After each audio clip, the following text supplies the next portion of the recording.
सम्पूर्ण साथीहरूलाई नमस्कार भन्न चाहन्छु मेरो फेसबुक पेजबाट। यो एउटा नयाँ अचम्म लाग्दो दृश्य तपाईहरुलाई देखाइरहेको छु।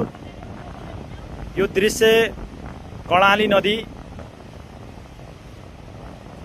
कैलालीको मोहनेल गाउँपालिकाको कचाली नजिकैको दृश्य हो। यो मेसिन जस्तो देखिन्छ यहाँबाट हेर्दाखेरि। यो के हो त भन्दा यो विद्युत उत्पादनका लागि एउटा परीक्षणको रूपमा कर्णाली नदीमा डुबाइरहेको मेसिन हो। हामीले सुन्नमा आएको यो सायद यसअघि देश र विदेशहरूमा विभिन्न विदेशहरूमा यो प्रविधि थियो होला जस्तो लाग्छ। नेपालको त हामीले देखेका थिएनौँ कुनै भूभागमा यस्तो खालको छ भन्ने। यो परीक्षणको रूपमा बिचै नदीमा छ। यो न बग्छ, यो न माथि हिँडेको छ, न यता हिँडेको छ, न तल बगेको छ। यति ठुलो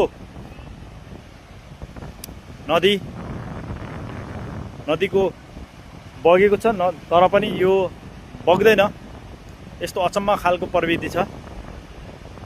त्यो भएकोले के रहेछ भनेर हामी पनि एकचोटि यसलाई हेरेर बुझौँ त भनेर यसलाई हेर्न आएको हो। तपाईहरुलाई पनि यो दृश्य मार्फत तपाईहरुले पनि यो हेर्नु होला भन्न चाहन्छु। यो मोहनेल गाउँपालिकाको कचाली भन्ने ठाउँमा पर्दछ र यहाँ धेरै मान्छेहरू हेर्ने, यो विषयमा बुझ्ने र माथिबाट डोजर आइरहेको छ तल र त्यही स्थानमा पहिला निर्माण भइरहेको हामीले देखिरहेका थियौँ। र के हो भन्ने विषय खासै पहिला जानकारी थिएन।